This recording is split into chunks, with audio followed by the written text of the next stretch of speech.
Hello student, स्वागत है एक बार फिर से आपका अपने यूट्यूब चैनल सिलेक्शन गुरुकुल में। आज के इस वीडियोस में हम यूपी ट्रिपल एस सी पेट के जो पीवाईक्यूज है उसको सॉल्व करेंगे। जैसा कि आप लोग जानते हैं कि आपके जो यूपी ट्रिपल एस सी पेट के एग्जाम है उसके डेट भी क्लियर हो चुके हैं। ऑलरेडी आप लोगों ने फॉर्म वगैरह फिलअप कर चुका होगा, आप लोग मॉक टेस्ट वगैरह भी लगा रहे होंगे। तो ये जो वीडियोज है आपके लिए बहुत ही हेल्पफुल होने वाली, ठीक है। इसमें जो पीवाईक्यूज आए थे ऑलरेडी एग्जाम में उसको हम लोग डिस्कस करेंगे और ये भी देखेंगे कि किस टॉपिक से आपके एग्जाम में क्वेश्चन पूछते हैं और क्वेश्चन किस प्रकार से बनते हैं, ठीक है। अगर आप पीवाईक्यूज लगा रहे हैं, मॉक टेस्ट वगैरह लगा रहे हैं, तो अपने जो दोस्त वगैरह हैं उनके साथ भी शेयर कर दीजिएगा ताकि उनको भी ये वीडियोस मिल सके और ये सारी चीजें कवर कर सकें, ठीक है। वीडियो कैसी लगी ये कमेंट करके जरूर बताइएगा। और अब हम लोग स्टार्ट करते हैं इस पीवाईक्यू को सॉल्व करना, ठीक है। हम लोग ये भी देखेंगे, डिटेल से पूरा देखेंगे कि ये जो क्वेश्चंस बन रहे हैं किस प्रकार से बन रहे हैं और कहां से बन रहे हैं, ठीक है। जैसे कि आप लोग यहाँ पे पहला क्वेश्चन देख सकते हैं। क्वेश्चन क्या पूछा हुआ है पहले इसको देख लेते हैं। क्वेश्चन पूछ रहा है कि स्वतंत्र भारत में उत्खनन किया गया पहला हड़प्पा स्थल निम्नलिखित में से कौन सा था। मतलब स्वतंत्र भारत की बात कर रहा है, इसका मतलब 1947 के बाद जब हमारा देश आजाद हो गया था उसके बाद भारत में खोजा गया पहला हड़प्पा स्थल कौन सा था, तो वो था बाबू रोपड़, ठीक है। रोपड़ की स्थिति पूछ सकता है कि रोपड़ आज वर्तमान समय में किस शहर में है, तो पंजाब में स्थित है। रोपड़ कहां पे स्थित है? पंजाब में स्थित है, ठीक है ना, पंजाब में, ठीक है। ये भी क्वेश्चंस बन सकता है, ये भी हमने आपको बता दिया, ठीक है। अब यहां पे देख सकते हैं लोथल है, लोथल। तो लोथल से क्वेश्चन कैसे बनेगा? देखिए लोथल की अगर हम लोग बात करें तो सिंधु घाटी सभ्यता का एक मोस्ट इंपोर्टेंट जो साइट है या फिर स्थल है वो है, ठीक है। अगर मैं बात करूं सिंधु घाटी सभ्यता की, थोड़ा सा मैं आपको सिंधु घाटी सभ्यता के बारे में बता दूं, सिंधु घाटी सभ्यता के बारे में, ठीक है। सिंधु घाटी सभ्यता, अगर हम बात करें सिंधु घाटी सभ्यता के बारे में, तो सिंधु घाटी सभ्यता जो थी इसका सबसे पहला ओरिजिन वो जो जॉन मर्सर थे, भारतीय पुरातत्व सर्वेक्षण विभाग के अध्यक्ष, ठीक है, उन्हीं की अध्यक्षता में एक व्यक्ति थे जिनका नाम था दयाराम साहनी, ठीक है ना, दयाराम साहनी, ठीक है। 1921 में हड़प्पा नामक सबसे पहले शहर की खोज की थी। हालांकि ये हड़प्पा नामक जो शहर है ये पाकिस्तान में है। कहां पे है भाई? पाकिस्तान में है, ठीक है, क्लियर है। तो इसी तरीके से भारत में खोजा गया जो शहर था वो रोपड़ था, स्वतंत्रता के बाद खोजा गया, आज वर्तमान समय में ये पंजाब में, ठीक है। इसी तरीके से लोथल की बात करें, लोथल, तो लोथल भी गुजरात में स्थित एक हड़प्पा साइट से मतलब सिंधु घाटी सभ्यता साइट है, ठीक है। अच्छा, इसको हड़प्पा सभ्यता भी कहते हैं और सिंधु घाटी सभ्यता भी कहते हैं। इसके पीछे कारण क्या है? इसके पीछे कारण यह है कि चूंकि 1921 में दयाराम साहनी के द्वारा सबसे पहला शहर जो खोजा गया वो हड़प्पा शहर था, समझो बाबू। और उसके बाद ठीक एक साल बाद, ठीक है, ठीक एक साल बाद 1922 में आर.डी. बनर्जी के द्वारा, आर.डी. बनर्जी मतलब इनका पूरा नाम था राखलदास बनर्जी, इनके द्वारा फिर एक शहर की खोज की गई जिसका नाम था मोहनजोदड़ो। क्या नाम था? मोहनजोदड़ो नाम था, ठीक है, मोहनजोदड़ो, ठीक है। तो ये भी शहर पूछ सकता है, पहला शहर हड़प्पा, दूसरा शहर मोहनजोदड़ो, ठीक है। इसी तरीके से लोथल भी ढूंढा गया और लोथल जो है गुजरात में पाया गया। कहां पे पाया गया? गुजरात में, गुजरात में। और ये जो देसलपुर है ना, देसलपुर, ये भी गुजरात में ही है, गुजरात में है, ठीक है। और ये जो कालीबंगा है ये आपका राजस्थान में है, ये जो कालीबंगा है ये राजस्थान में है, ठीक है। तो इस तरीके से भी क्वेश्चन बन सकते हैं कि कौन से जो हड़प्पा साइट्स हैं या फिर सिंधु घाटी सभ्यता के प्रमुख स्थल हैं किस किस राज्य में आज वर्तमान समय में हैं, ठीक है। एक चीज मैं और बता दूं, क्वेश्चन ये बना है तो क्वेश्चन ये भी बन सकता है कि स्वतंत्रता प्राप्त होने के बाद भारत में सबसे ज्यादा जो हड़प्पा सभ्यता के स्थल थे किस राज्य में खोजे गए, तो वो राज्य है बाबू गुजरात, ठीक है ना, वो राज्य है गुजरात। इसी में धौलावीरा भी मिला था, धौलावीरा में पानी की बहुत ही बेहतरीन व्यवस्था देखने को मिली थी, ठीक है। तो ये सिंधु घाटी सभ्यता से बनने वाले क्वेश्चंस है और यहां से क्वेश्चन कुछ इस प्रकार से बनते हैं, ठीक है। तो यहां आपको, मुझे लगता है कि ये सारी बातें इस क्वेश्चन से रिलेटेड ये आपको क्लियर हो चुकी होंगी। और सिंधु घाटी सभ्यता की मैं खोज की अगर बात करूं तो सबसे पहले सिंधु घाटी सभ्यता की जो खोज हुई थी वो चार्ल्स मेसन एक व्यक्ति था, 1826 में वो भ्रमण कर रहा था, बेसिकली एक अंग्रेज अधिकारी था वो, ठीक है। तो उसी ने सबसे पहले एक तरीके से बता दिया था। उसके बाद जब 1853 की बात करें हम लोग, जो रेलवे लाइन बिछाई जा रही थी तो उस समय भी जानकारी मिली, ठीक है। उस समय इसके ईंटों को प्रयोग किया गया, लेकिन उस समय अंग्रेजों को यह नहीं पता था कि भाई ये जो हम ईंटें यूज कर रहे हैं ना, ये जो ब्रिक्स यूज कर रहे हैं ये सिंधु घाटी सभ्यता जैसे बड़े जो स्थल है या फिर सिंधु घाटी सभ्यता अपने आप में बहुत बड़ी सभ्यता थी उसके ईंटें हैं, ठीक है। उस समय उन सभी को जानकारी नहीं थी, ठीक है। आगे देखते भाई, आगे देखते हैं क्वेश्चंस कहां से पूछा है बाबू। क्वेश्चन पूछा है गुप्त वंश से, गुप्त वंश से क्वेश्चन पूछा है, ध्यान दे सकते हैं आप लोग, ठीक है। ये भी हिस्ट्री का एक मोस्ट इंपोर्टेंट टॉपिक है। यहां पे देखिए, समुद्रगुप्त की प्रशस्ति संस्कृत में एक कविता के रूप में किस कवि के द्वारा रचित थी, जिससे इलाहाबाद के अशोक स्तंभ पर अंकित किया गया था, ठीक है ना। अब ध्यान दीजिए, ध्यान दीजिए, क्वेश्चंस के अकॉर्डिंग भाई समुद्रगुप्त के बारे में लिखा गया था, संस्कृत में लिखा गया था। अब किसी एक व्यक्ति ने लिखा था, एक व्यक्ति ने लिखा था, उस व्यक्ति का नाम बताना है, और जो इसने कविता लिखा था, एक तरीके से कविता लिखा था, इस कविता को अशोक के स्तंभ पर भी लिख दिया गया। तो वो कौन से थे? तो वो थे हरिसेन। कौन थे भाई? हरिसेन। हरिसेन नामक व्यक्ति जो समुद्रगुप्त के दरबारी कवि थे। समुद्रगुप्त, बाबू देखो ध्यान से, समुद्रगुप्त के दरबारी कवि, समुद्रगुप्त के दरबारी कवि थे, ठीक है ना, दरबारी कवि। और ये जो समुद्रगुप्त के दरबारी कवि थे ना, इन्हीं के द्वारा पहली बार समुद्रगुप्त के बारे में या फिर समुद्रगुप्त की प्रशंसा करते हुए उनकी जो जीत हुई थी या फिर उन्होंने जो जीत हासिल की थी, उन सभी के बारे में बताया था, लिखा था, ठीक है। अच्छा, इसको अशोक के स्तंभ पर भी लिख दिया गया था, यह भी आपको याद रखना है, ठीक है। अब यहां से क्वेश्चंस और भी बन सकते हैं, क्योंकि कहां से क्वेश्चन पूछा है? समुद्रगुप्त से पूछा है। तो समुद्रगुप्त की बात करें तो समुद्रगुप्त को भारत का नेपोलियन भी कहा जाता है। भारत का नेपोलियन, समुद्रगुप्त को भारत का नेपोलियन कहा जाता है। बात समझ में आ गई? ये क्वेश्चन पूछता है, लेकिन यही क्वेश्चन नहीं पूछता है। क्वेश्चन पूछता है कि ये भारत का नेपोलियन समुद्रगुप्त को कौन कहता था? तो ये कहते थे V.A. स्मिथ। या फिर किसने कहा था? V.A. स्मिथ। ये एक इतिहासकार थे, ठीक है, ये एक इतिहासकार थे, इन्होंने कहा था, ठीक है। समुद्रगुप्त अपने आप में बहुत ही बेहतरीन राजा हुआ। इससे हम लोग लिच्छवी दहित्र भी बोलते हैं, क्योंकि इनकी जो माता थी वो लिच्छवी गणराज से संबंधित थी, ठीक है ना। ये भी आपको याद रखना है, ठीक है। अगर हम लोग बात करें गुप्त वंश की, तो गुप्त वंश की विशेषता क्या है? तो गुप्त वंश की विशेषता यह है कि इसको हिंदू धर्म का स्वर्ण काल भी कहा जाता है, स्वर्ण काल भी कहा जाता है। और इन लोगों ने सोने के सिक्के वगैरह भी चलाए थे। मैं बता दूं इनके बारे में कि ये लोग जब शासन कर रहे थे तो इस समय साम्राज्य या फिर जनता का ऐसा कंडीशन था कि जो जनता थी ना, अपने घर में बिना ताला लगाए ही किसी के भी भरोसे छोड़ करके चली जाती थी। इसीलिए कहा जाता था हिंदू धर्म का स्वर्णकाल, ठीक है। ये बातें आपको याद रखना है, ठीक है। स्थापना भी पूछ सकता है, समुद्रगुप्त की स्थापना किसने की थी? बाबू श्रीगुप्त नामक व्यक्ति थे, श्रीगुप्त। इन्होंने गुप्त वंश की स्थापना की थी, इन्होंने गुप्त वंश की स्थापना की थी। यहां तक की बातें क्लियर है? चलिए, यहां तक की बातें मुझे लगता है आपको क्लियर हो चुकी हैं। और भी बेहतरीन राजा थे इसके, लेकिन याद रखिएगा एक व्यक्ति है चंद्रगुप्त, ठीक है, चंद्रगुप्त, ठीक है ना। एक चंद्रगुप्त प्रथम थे, ये द्वितीय हो गए, चंद्रगुप्त प्रथम, ठीक है ना। देखिए, चंद्रगुप्त प्रथम के ही पुत्र थे समुद्रगुप्त, ठीक है ना, और इनके पुत्र हुए चंद्रगुप्त द्वितीय, ठीक है। एक चीज याद रखना है, एक और व्यक्ति थे जिनका नाम था चंद्रगुप्त मौर्य, चंद्रगुप्त मौर्य, ठीक है, चंद्रगुप्त मौर्य की अगर हम लोग बात करें तो ये जो चंद्रगुप्त मौर्य थे, ये मौर्य वंश की स्थापना किए थे, ठीक है ना। ये इनका गुप्त वंश से कोई लेना देना नहीं है, कई बार कंफ्यूजन हो जाता है, ठीक है।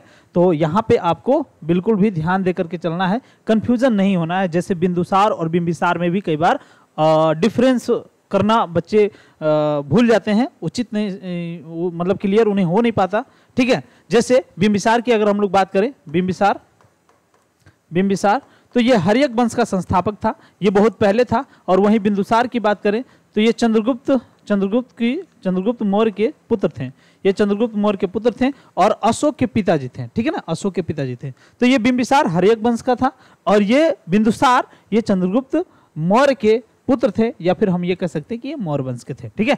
यहां तक की बातें मुझे लगता है आपको कंप्लीटली क्लियर हो चुकी हैं। तीसरे क्वेश्चन पे हम लोग पहुंचते हैं, और तीसरे क्वेश्चन को देखते हैं। क्वेश्चन कहां से पूछा है? क्वेश्चन पूछा है बाबू, खिज्र खान दिल्ली का शासक था, निम्नलिखित में से किस राजवंश से संबंधित था, ठीक है। खिज्र खान की बात करें हम लोग तो खिज्र खान बेसिकली सैयद वंश का संस्थापक था, संस्थापक, ठीक है, संस्थापक था, ठीक है। यहां तक की बातें क्लियर हो चुकी। अब यहां पे एक चीज और ध्यान देना है, अगर कह रहा है कि किस राजवंश से संबंधित था, ये क्वेश्चन पूछ रहा है। तो भाई ऊपर के जो वंश दिए हैं, तुर्की वंश, तुगलक वंश, लोदी वंश, ये सब भी तो हैं। तो ध्यान दीजिए, अगर हम लोग बात करें दिल्ली के शासकों की अगर हम लोग बात करें तो दिल्ली के शासकों में प्रमुख राजवंशों ने शासन किया। मुगलों के पहले, मुगलों के बाद तो एक तरीके से देखा जाए जब अंग्रेज आए तब शासन प्रशासन फिर दिल्ली पे स्टार्ट हुआ। लेकिन हम लोग बात करें मुगल के पहले की, तो मुगल के पहले 5 जो वंश थे, 5 डायनेस्टीज थी, वो ऑलरेडी शासन कर चुकी थी। जिसमें से गुलाम वंश था पहला, गुलाम वंश कुतुबुद्दीन ऐबक ने स्टार्ट किया था। इसमें जो है कुतुबुद्दीन ऐबक आया, उसके बाद इल्तुतमिश आया, और उसके बाद आपका आ गया उसके आगे मतलब वो कई शासक आए, जैसे आपके 40 वो जो दल था, 40 सरदारों का दल जिसमें बलबन था, वो आ जाता है। और उसी के बाद जो है फिर से खिलजी वंश आ जाता है। ठीक है, तो यहाँ पे ध्यान दो, गुलाम वंश आ जाता है, गुलाम वंश के बाद खिलजी वंश, क्या आ जाता है भाई, खिलजी वंश। ठीक है, खिलजी वंश। और खिलजी वंश के बाद कौन आ जाता है, खिलजी वंश के बाद आ जाता है आपका तुगलक वंश। क्या आ जाता है, तुगलक वंश। ठीक है, उसके बाद सैयद वंश, तुगलक वंश, तुगलक वंश। ठीक है, और उसके बाद क्या आ जाता है, उसके बाद आ जाता है सैयद वंश। ठीक है, सैयद वंश। और उसके बाद आ जाता है आपका लोदी वंश। ठीक है, कौन आ जाता है, लोदी वंश। ठीक है, लोदी वंश। अब देखो भाई, गुलाम वंश की स्थापना बेसिकली कुतुबुद्दीन ऐबक ने किया था, और खिलजी वंश की स्थापना आपका जो जलालुद्दीन खिलजी है उसने किया था। और वहीं बात करें तुगलक वंश की, तो तुगलक वंश की स्थापना गयासुद्दीन तुगलक ने किया था, गयासुद्दीन तुगलक। और सैयद वंश की स्थापना तो खिजर खान ने किया था। लोदी वंश की स्थापना बहलोल लोदी ने किया था, बहलोल लोदी ने किया था। ठीक है ना, तो यहाँ पे क्वेश्चंस आपसे जो पूछा था, खिजर खान दिल्ली का शासक था, निम्नलिखित में से किस राजवंश से संबंधित था, तो इसी राजवंश से संबंधित था। बेसिकली इसने इस राजवंश की स्थापना की थी। ठीक है, मैं आपको बता दूं कि जो गुलाम वंश का संस्थापक था, ये गौरी का गुलाम था, मोहम्मद गौरी का गुलाम था। ठीक है, और ये जो है था कुतुबुद्दीन ऐबक था, कुतुबुद्दीन ऐबक। ठीक है, और ये कौन था, खिलजी वंश का स्थापना तो जलालुद्दीन खिलजी था। कौन था, जलालुद्दीन खिलजी। बात समझ रहे हो, जलालुद्दीन खिलजी। ठीक है ना, जलालुद्दीन खिलजी। और यहां पे आ जाता है तुगलक वंश की स्थापना गयासुद्दीन तुगलक, गयासुद्दीन तुगलक। ठीक है ना, गयासुद्दीन तुगलक। ठीक है, और उसके बाद आ जाता है आपका सैयद वंश, तो ये तो खिजर खां हो जाएगा, खिजर खां। और उसके बाद आ जाता है लोदी वंश, तो ये हो जाएगा बहलोल लोदी, बहलोल लोदी। बाबू बकलोल लोदी नहीं है, बकलोल लोदी नहीं है, ये बहलोल लोदी है। बात समझ में, बकलोल लोदी नहीं है। ठीक है, अब इसी के शासक थे एक इब्राहिम लोदी। कौन थे भाई, इब्राहिम लोदी। ठीक है, ये जो इब्राहिम लोदी थे ना, इन्हीं के शासन काल में मुगलों का आक्रमण हुआ था भारत में। 1526 में पानीपत का प्रथम युद्ध हुआ था। इस समय बाबर आया था, बाबर भारत में बाबर आया था, अपने साथ क्या लेकर के आया था, तोप लेकर के आया था। तो तोप का पहली बार भारत में किसी ने प्रयोग किया था, तो किसने किया था, मुगलों ने किया था। किसने किया था भाई, मुगलों ने किया था। ठीक है, और इसने एक पद्धति जो अपनाई युद्ध करने की, वो थी तुगलुमा पद्धति। कौन सी पद्धति थी भाई, तुगलुमा पद्धति। बात समझ में आ गई, तुगलुमा पद्धति थी। ठीक है ना, तो ये भी आपसे एग्जाम में क्वेश्चंस बन सकता है। तो आपने देख लिया, हमने बेसिकली ये पूरा वंश ही बता दिया कि कौन कौन से वंश थे, जिसमें से चौथा ये वंश था। ठीक है ना, और 5 वंश उस समय थे। और फाइनली अगर देखा जाए तो सबसे लास्ट में लोदी वंश, वहीं पे समाप्त हो जाता है। फिर मुगलों का काल शुरू हो जाता है, और मुगलों के बाद फिर अंग्रेजों का काल शुरू हो जाता है। ठीक है, यहां तक की बातें क्लियर हो चुकी हैं। तो चलिए आगे बढ़ जाते हैं नेक्स्ट क्वेश्चन की तरफ। नेक्स्ट क्वेश्चन, कोलकाता स्थित फोर्ट विलियम कॉलेज की स्थापना 1800 में किसके द्वारा की गई है? क्या लॉर्ड विलियम बेल्टी के द्वारा, रिचर्ड वेलेस्ली, वॉरेन हेस्टिंग, या फिर जोनाथन डक्कन? इस क्वेश्चन का आंसर चलिए बताइए आप लोग, चलिए बताइए। तो चलिए तो देखते हैं, आप लोगों ने बता दिया आंसर। यहां पे देखिए, जो रिचर्ड वेलेस्ली थे, रिचर्ड वेलेस्ली, इन्होंने इसकी स्थापना की थी fort William. Fort William basically जो इंग्लैंड के राजा थे, इंग्लैंड के राजा। ठीक है, उस समय विलियम तृतीय थे, विलियम तृतीय। ठीक है, इन्हीं के नाम पर इस कॉलेज की स्थापना की गई थी। बेसिकली कहां पे की गई थी? कलकत्ता में की गई थी, और कलकत्ता उस समय का बहुत ही फेमस स्थल था या फिर बहुत ही फेमस जगह था। बंगाल की बात करें तो उस समय बहुत ही समृद्ध प्रांत जो था वो बंगाल था, इसीलिए अंग्रेजों ने जो शासन जमाने का काम किया था वो कहां पे जाकर के किया था, बंगाल पे ही जाकर के किया था, ठीक है ना। बंगाल को बेसिकली दो भागों में डिवाइड भी करने का काम किया 1905 में, ठीक है। वहीं पे तो स्वदेशी आंदोलन शुरू होता है, और यही आंदोलन जो है जब स्टार्ट होकर के जाता है आंध्र प्रदेश वगैरह में, तो आंध्र प्रदेश वगैरह में उसे वंदे मातरम आंदोलन के नाम से भी जाना जाता है। बात समझे कि नहीं। तो यहां पे अगर देखा जाए जो फोर्ट विलियम कॉलेज है इसकी स्थापना 1800 में की गई थी। कब की गई थी? 1800 में की गई थी। यहां से भी आपके क्वेश्चंस बन सकते हैं, ठीक है। इसके अलावा 10 जुलाई को ये की गई थी, ये क्वेश्चंस आपसे बन सकता है, ठीक है। लॉर्ड वेलेस्ली के द्वारा इसकी स्थापना की गई थी। अच्छा, ये जो कॉलेज की स्थापना की गई थी इसका मुख्य उद्देश्य क्या था, ये भी तो पूछ सकता है आपसे आपके एग्जाम में। तो मुख्य उद्देश्य इसका समझ लेते हैं, मुख्य उद्देश्य, ठीक है। ये जो कॉलेज था ना, इसकी स्थापना का जो मुख्य उद्देश्य था वो सिंपल सा भारत की संस्कृति, ठीक है, भारत के कल्चर समाज को जानने का एक तरीके से, या फिर भारत की संस्कृति और भारत के समाज, भारत के जो कल्चर्स थे इसके बारे में टोटली जानकारी देने के लिए किसको? अंग्रेजों को किया गया था, ठीक है ना। अब देखिए भाई 1800 ईस्वी में, अच्छा सिंपली क्या होता है कि किसी भी देश में अगर आप राज करना चाहते हैं, किसी भी देश में अगर आप बेहतरीन व्यवस्था बनाना चाहते हैं, अपने हिसाब से सब कुछ कवर करना चाहते हैं, तो सबसे पहले उसकी संस्कृति को जानिए, उसके सामाजिक स्ट्रक्चर को जानिए। इन सभी चीजों को अगर आप जान लेते हैं तब जाकर के आप उस पर आप बेहतरीन शासन कर सकते हैं, या फिर उसको एक बेहतरीन उपनिवेश के रूप में डेवलप कर सकते हैं, ठीक है। और यही काम अंग्रेजों ने किया, ठीक है।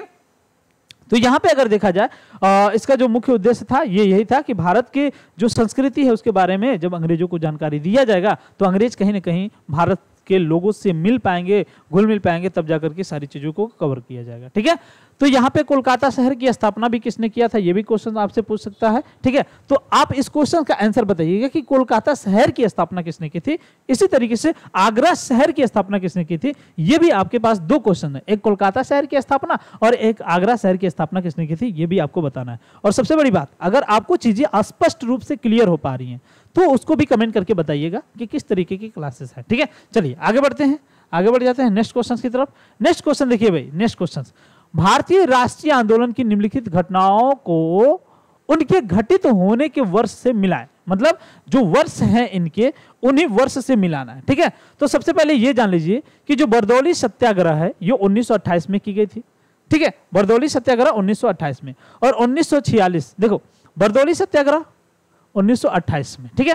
अच्छा, गांधी जी लंगोट पहनना शुरू किए थे, कब किए थे भाई? गांधी जी लंगोट पहनना 1921 में शुरू किए थे, ठीक है।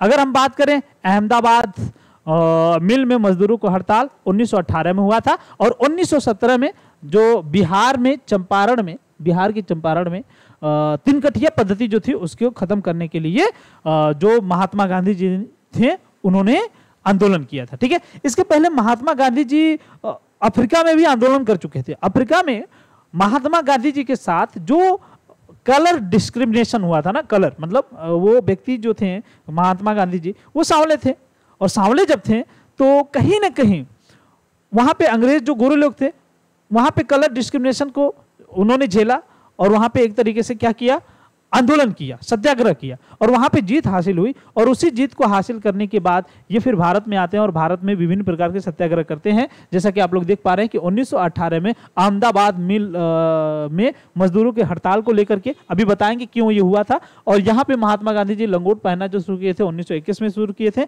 बेसिकली 1921 में शुरू इसलिए किए थे, उसके पीछे भी कारण अभी हम बता रहे हैं। और ये जो है महात्मा गांधी जी इन्होंने नोआखली 1946 में यात्रा स्टार्ट की थी, ठीक है। तो इस तरीके से अगर देखा जाए तो पहला का डी और दूसरा का देखा जाए तो सी, ठीक है ना, और तीसरा का ए, ऐसा ऑप्शन कहाँ है, पहला का डी, दूसरा का सी, तीसरा का ए, ये वाला आपका सी वाला सही हो जाएगा, ठीक है ना, आपका सी वाला आंसर सही हो जाएगा, ठीक है। इसके अकॉर्डिंग अब थोड़ा सा आप जान लीजिए भाई, बरदौली सत्याग्रह की बात करें तो इसको लीड करने का काम कर रहे थे सरदार वल्लभ भाई पटेल, सरदार वल्लभ भाई पटेल, ठीक है ना। सरदार वल्लभ भाई पटेल की अगर हम लोग बात करें ना, सरदार वल्लभ भाई पटेल की, तो ये बहुत ही एक तरीके से इनके पास पेशेंस लेवल बहुत तगड़ा था और ये काम को बहुत बेहतरीन तरीके से करते थे। इनको बेसिकली छोटा पैकेट बड़ा धमाका भी हम लोग बोल सकते हैं। और इन्हीं की जो स्टैचू लगी हुई है कहाँ पे लगी हुई है? गुजरात में, ठीक है ना। स्टैचू ऑफ यूनिटी के नाम से जाना जाता है। इसके पीछे कारण क्या था भाई? इसके पीछे कारण ये था कि जब भारत आजाद हुआ ना, तो भारत में जो 546 वगैरह के आसपास रियासतें थी, 500 प्लस रियासतें थी, तो इनको इकट्ठा करने का काम इन्होंने ही किया था, ठीक है। और जूनागढ़ और जो हैदराबाद है, बस यही दो रह गए थे। तो इनमें जो है अपने अपने तरीके से कार्रवाई करके उसको भी इन्होंने भारत में मिला लिया। और जो कश्मीर था, जहां के राजा हरि सिंह थे, ठीक है, तो उसको भी एक तरीके से कागज के माध्यम से मिलाया गया। उसकी अपनी अलग कहानी है, ठीक है। लेकिन बरदौली सत्याग्रह की अगर हम लोग बात करें तो बरदौली सत्याग्रह में ये उस आंदोलन को लीड कर रहे थे। और ये उस समय जो है चूंकि जो खेती था, किसानी था, उसमें घाटा हो गया था। तो घाटा क्या, सूखा पड़ गया था, तो इसीलिए एक तरीके से जो टैक्स देना था तो टैक्स न देना पड़े, इसीलिए ये लोग संघर्ष कर रहे थे। तो इसमें महिलाओं ने देखा कि जो सरदार वल्लभ भाई पटेल हैं ये बहुत ही तेजी से और बहुत आगे आगे चल करके वर्क कर रहे हैं भाई। हम लोगों के लिए कहीं ना कहीं लीडरशिप की कमी थी, वो जो सरदार वल्लभ भाई पटेल हैं वो लीडर की तरह वर्क करने लगे। तो वहीं पे जाकर के सरदार की उपाधि महिलाओं ने इनको दी, महिलाओं ने इनको सरदार की उपाधि दी। ये क्वेश्चन कई बार आपसे एग्जाम में पूछा है, इसलिए हमने आपको बता दिया कि महिलाओं ने सरदार की उपाधि इनको दी थी, ठीक है। ये हो गया। अब बात करें महात्मा गांधी। महात्मा गांधी जो है ये सांप्रदायिक विवाद हुआ था बेसिकली बंगाल में, ठीक है। बंगाल में सांप्रदायिक विवाद हुआ था। तो महात्मा गांधी जी को, अब देखिए चूंकि 1946 का समय है और 1946 में कैबिनेट मिशन भारत आता है, कैबिनेट मिशन भारत आता है, आता है कि नहीं? कैबिनेट मिशन योजना, बात समझ रहे हैं। अब इसी समय भारत को आजादी मिलने वाली है, इसी के तहत भारत में संविधान सभा बन रहा है, बात समझ रहे हैं कि नहीं? और इसी संविधान सभा बनने के समय ही बंगाल में हो जाता है विद्रोह, बंगाल में विद्रोह हो जाता है। और बंगाल में विद्रोह कौन सा होता है? सांप्रदायिक विद्रोह होता है, सांप्रदायिक, बात समझ रहे हो बाबू? सांप्रदायिक, ठीक है, सांप्रदायिक। जाहिर सी बात है, जब यहाँ पे चीजें कवर हो रही हैं, देश को आज़ादी मिलने वाला है और यहाँ पे मुस्लिम लीग भी है और भी विभिन्न प्रकार की छोटी छोटी पार्टियां हैं और सबसे बड़े लेवल पे कांग्रेस है, सबसे बड़े लेवल पे कांग्रेस है, तो कहीं ना कहीं सांप्रदायिक विवाद तो होना ही था। तो वही हुआ। तो उसी के संदर्भ में 1946 में नोआखाली गए थे, ठीक है। अब आगे देखिए, गांधी जी ने लंगोटी पहनना ये शुरू किया था 1921 में। ये बेसिकली एक तरीके से स्वदेशी आंदोलन जो स्टार्ट हुआ था, स्वदेशी आंदोलन नहीं कहेंगे इसे, असहयोग आंदोलन कहेंगे, ठीक है, असहयोग आंदोलन कहें। स्वदेशी आंदोलन तो बेसिकली हुआ था आपका 1905 के आसपास में बंगाल विभाजन के समय, ठीक है। असहयोग आंदोलन हुआ था। ये असहयोग आंदोलन की अगर हम लोग बात करें तो ये स्टार्ट हुआ था। इसके पीछे कहानी क्या है इसको थोड़ा सा हम बता देते हैं। असहयोग आंदोलन 1921 वगैरह के आसपास स्टार्ट हुआ था, 1921। और ये असहयोग आंदोलन में ही एक घटना घटी थी, चौरी चौरा कांड वाला, ठीक है। थोड़ा सा मैं आपको क्लियर करूं तो सबसे पहले हुआ था ये कि रोलेट एक्ट आया था, रोलेट एक्ट आया था, ठीक है। रोलेट एक्ट का विरोध हो रहा था अमृतसर में। कहां पे हो रहा था? अमृतसर में, बात समझ में आई? अमृतसर में रोलेट एक्ट का विरोध हो रहा था, ठीक है। यहां पे रोलेट एक्ट का विरोध करने के पश्चात इसी समय यहां पे जनरल ओडायर ने गोली चलवा दी थी। गोली इतना चलवा दिया था कि वहां के बहुत से लोग मर गए थे और सभी लोग निहत्थे थे, तो निहत्थों पे गोली चलवा दिया था इनने, ठीक है। तो इसी की बात को ध्यान में रखते हुए ये असहयोग आंदोलन हुआ और असहयोग आंदोलन में बहुत सी चीजें कवर हुई। एक तरीके से चुनाव भी होने वाला था मार्लियामेंटो सुधार के हिसाब से, उसका भी बहिष्कार हुआ बहुत बड़े लेवल पे, ठीक है। तो ये आपको ध्यान में रखना है कि ये सब हत्याएं, ये सब जो कांड है। अच्छा, रोलेट एक्ट को काला कानून भी हम लोग कहते हैं, काला कानून भी कहते हैं।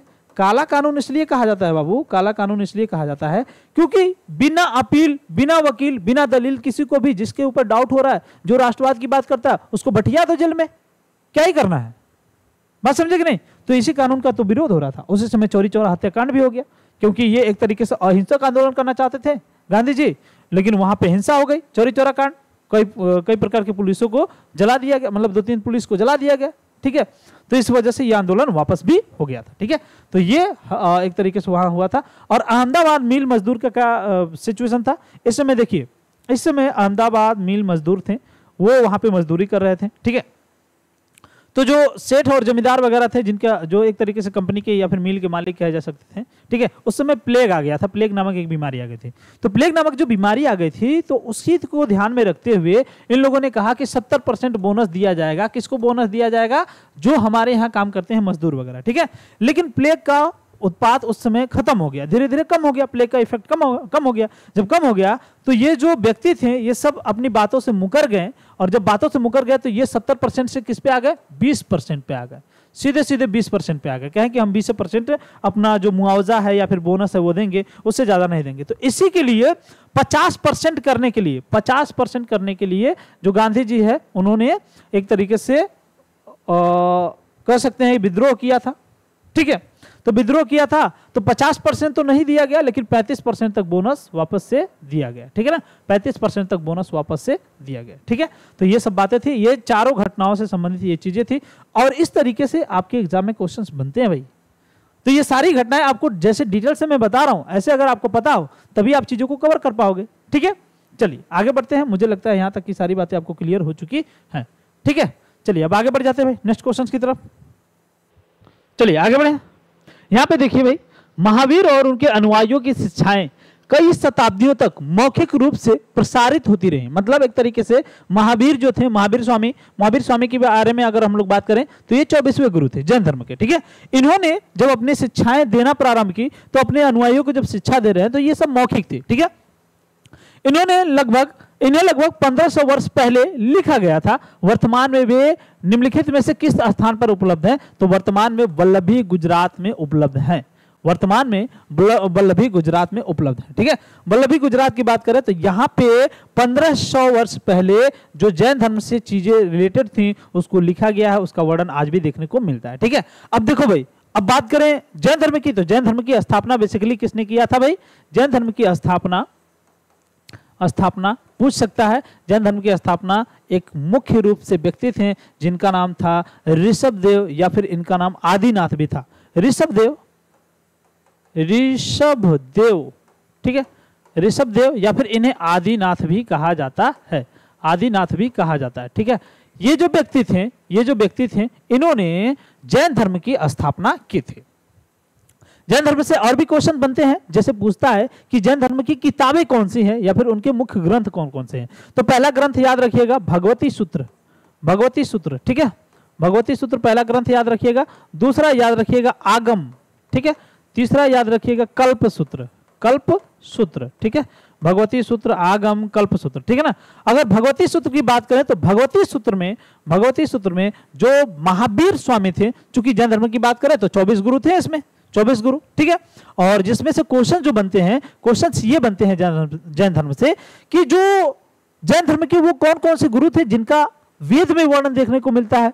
तो पहले थे ऋषभदेव या फिर ऋषभनाथ, ठीक है। और दूसरे थे वो थे अरिष्टनेमी, ठीक है ना। कौन थे? अरिष्टनेमी, ठीक है। अब यहां से भगवती सूत्र जो है इसमें पूछता है किसका वर्णन देखने को मिलता है। तो इसमें जो महावीर स्वामी थे ना, महावीर स्वामी के जो जीवन के चरित्र थे या फिर जीवन की जो प्रक्रियाएं थी उसके बारे में वर्णन देखने को मिलता है। और इसी भगवती सूत्र में महाजनपद का भी वर्णन देखने को मिलता है। महाजनपद जो बेसिकली महाजनपद काल हम लोग पढ़ते हैं उसका भी वर्णन देखने को मिलता है। आगम भी मुख्य रूप से किताब है। आगम में वो शिक्षाएं जो वगैरह मतलब शिक्षाएं जैन धर्म से रिलेटेड जो दी गई थी वो आगम में बड़ी थे, ठीक है। इसी तरीके से कल्पसूत्र में भी वर्णन देखने को मिलता है। अब आपसे पूछा जा रहा है ये क्वेश्चन कि भाई शिक्षाएं लिखी गई थी तो कब लिखी गई थी। देखिए जैन धर्म का शुरुआत बेसिकली आज से लगभग 2500 वर्ष पहले हुआ था, ऐसा माना जाता है, ठीक है। अब यहां पे जब स्टार्ट हुआ था तो स्टार्ट किसने किया था? ऋषभदेव आदिनाथ। इन्हीं के एक पुत्र थे जिनका नाम था बाहुबली। बाहुबली का आज भी आप देखोगे एक मूर्ति दिखेगी, बहुत बड़ी मूर्ति, जो कि कर्नाटक के श्रवण बेलगोला में देखने को मिलती है। अच्छा, मैं कर्नाटक के श्रवण बेलगोला के बारे में क्यों बता रहा हूं? यहां से क्वेश्चन बनते हैं। कैसे बनते हैं ध्यान दीजिए बाबू। यहां से क्वेश्चन इस तरीके से बनेगा, श्रवण बेलगोला में कौन से ऐसे राजा थे जो जाकर के अपनी शरीर को त्याग देते हैं संलेखना विधि द्वारा या फिर संथारा विधि द्वारा, ठीक है। तो ध्यान दीजिएगा यहां पे चंद्रगुप्त मौर्य थे। चंद्रगुप्त चंद्रगुप्त मौर्य के शासनकाल में मगध में क्या हुआ था, अकाल पड़ गया था, एक तरीके से हम कह सकते हैं। वहां पे सूखा पड़ गया था, कृषि का एकदम पूरी तरीके से डिस्ट्रॉय हो चुका था। अकाल पड़ जाने के कारण वहां पे खाने के भी लाले पड़ गए थे, एकदम पूरी तरीके से सारी चीजें डिस्ट्रॉय हो चुकी थी। ठीक है, तो चंद्रगुप्त मौर्य को उसी समय यह सोचा कि हम अब अपने जीवन को त्याग देते हैं। बेचारा बुढ़ा गया था, अब सोचा कि अपने जीवन को त्याग देते हैं। तो ये उस समय सोचा कि भाई कौन से यहाँ पे जो धार्मिक चीजें हैं उसको थोड़ा सा देखा जाए, काहे कि सब लास्ट में क्या होता है, सारे कर्म करके लास्ट में बुढ़ौती आता है, बुढ़ौती में प्रभु ही याद आते हैं। तो इन्होंने भी प्रभु को याद करने की सोची। तो जैन धर्म के गुरु थे भद्रबाहु। भद्रबाहु को इन्होंने बुलाया, कहा कि देखिए भाई हम अपने अभी तक बहुत कुछ किया, लेकिन अब हमको जो है मोक्ष चाहिए। तो भद्रबाहु कहे कोई बात नहीं है, आप एक विधि जानते हैं, संलेखना विधि? बोला कि नहीं।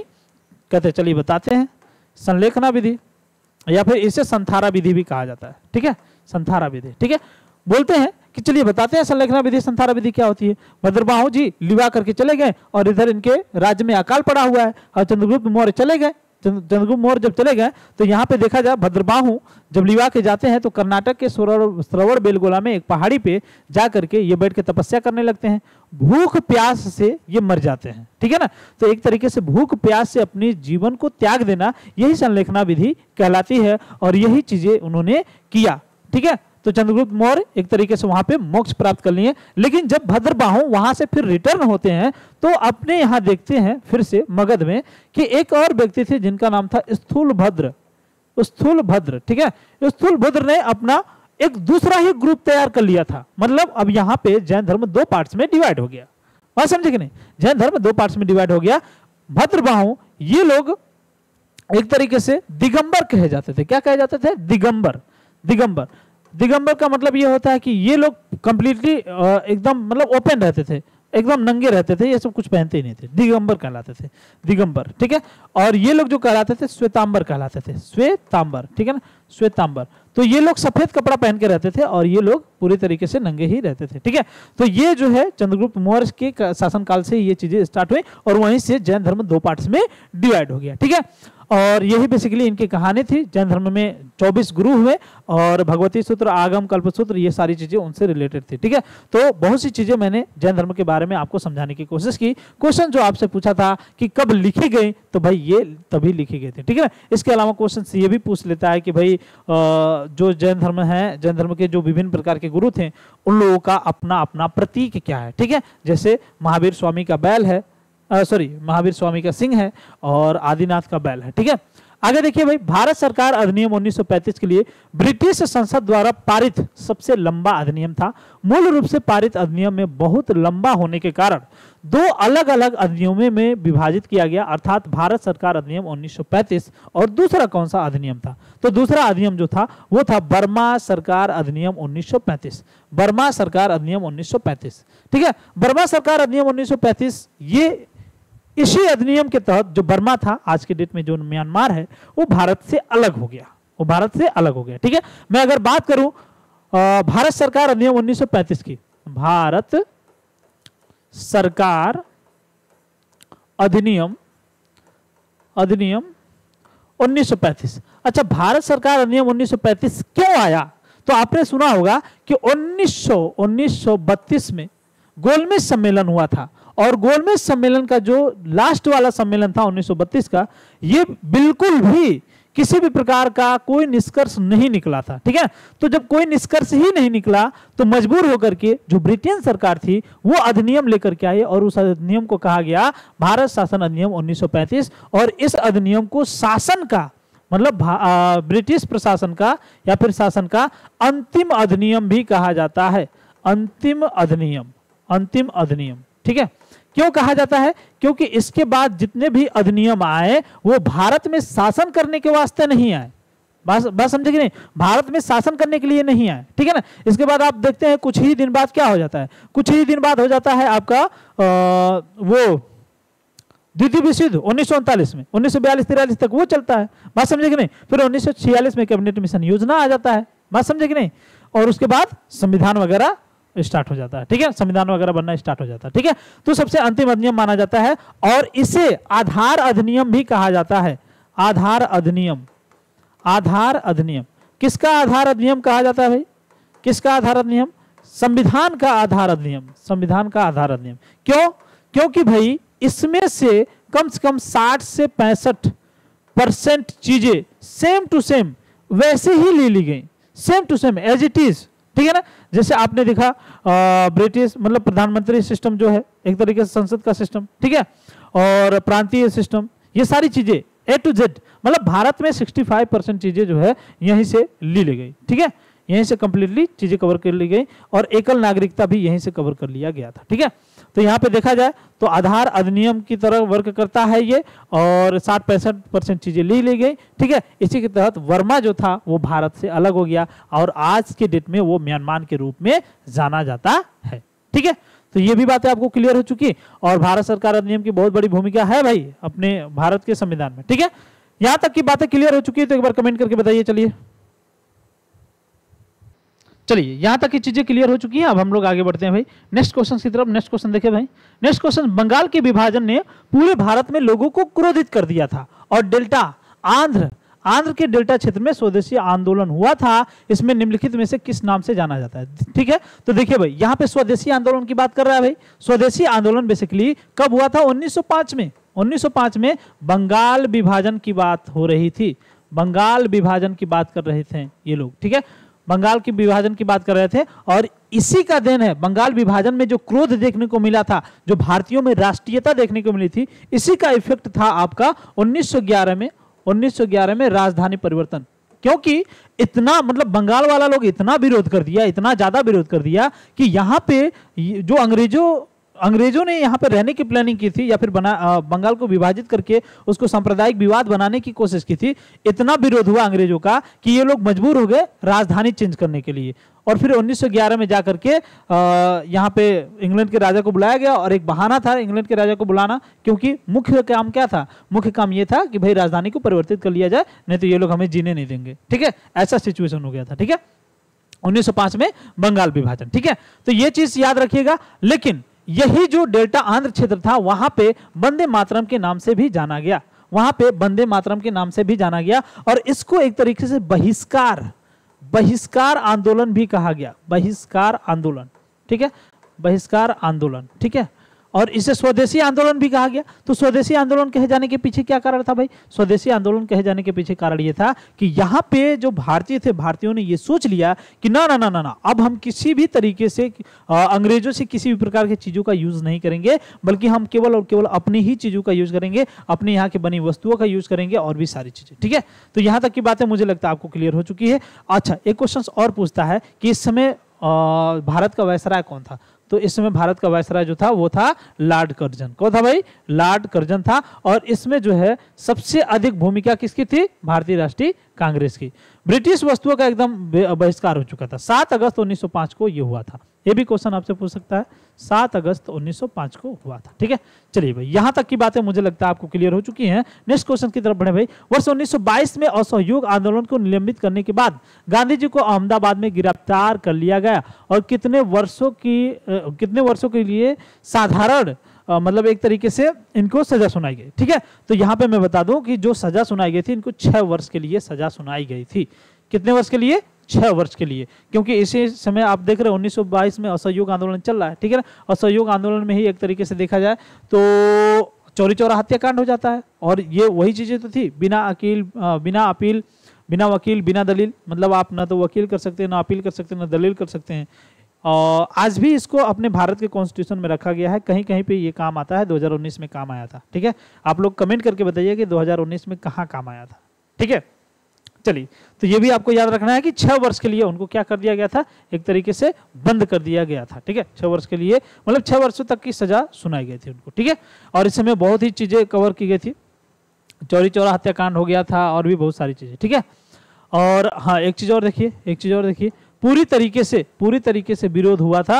अंग्रेजों का सामान नहीं यूज करना है, अंग्रेजों का अदालत का यूज नहीं करना है, अंग्रेजों के जो स्कूल कॉलेज है उसको नहीं यूज करना है, पूरी तरीके से कर दिया गया था, ठीक है। आगे देखिए भाई, नेक्स्ट क्वेश्चन, और ये आपके इस सेशन का लास्ट क्वेश्चन होगा। कमेंट करके बताइएगा आपको वीडियो कैसी लगी, ठीक है। मिट्टी के कणों और चट्टानों की दरारों के बीच का सारा स्थान पानी से भरा होता है, उसकी ऊपरी सीमा क्या कहलाती है? उसकी ऊपरी सीमा क्या कहलाती है? क्या जल स्तर कहलाता है, क्या जल संस्तर कहलाता है, या फिर जल स्तर कहलाता है, या फिर जल परत कहलाता है, या फिर जल तालिका कहलाता है? तो इसका सही आंसर जो हो जाएगा वो हो जाएगा जल तालिका। ठीक है ना, क्या हो जाएगा? जल तालिका। ठीक है, क्लियर है? क्लियर है, जल तालिका हम लोग इसे कहते हैं। ठीक है, तो यहाँ तक की बातें मुझे लगता है आपको कंप्लीटली क्लियर हो चुकी हैं। आज के क्लास में सिर्फ इतना ही, मिलते हैं नेक्स्ट क्लास में, तब तक के लिए बाय। वीडियो कैसी लगी कमेंट करके जरूर बताइएगा। आज के वीडियो में सिर्फ इतना ही, टाटा बाय बाय। ठीक है।